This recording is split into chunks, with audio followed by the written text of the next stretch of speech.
মৌত কারো কাছে মিস কল দিয়ে আসে না।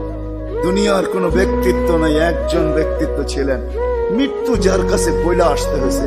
আল্লাহ নিজে বলছেন মালাকুল মৌতকে, বন্ধুর কাছে যাবে, অনুমতি দিলে ঢুকবে, নাইলে ঢুকবে না।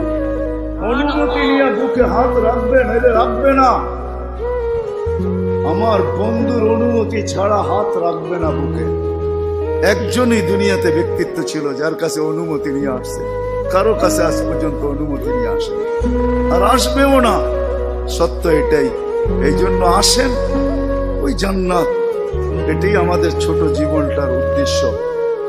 এই জন্যই আল্লাহ ডেলি ডাকে, 5 বেলা ডাকে, গ্যারান্টি দিয়া ডাকে, সিল লাগায় ডাকে। ইদা সালুহা সালুহা সাইরুল আমাল।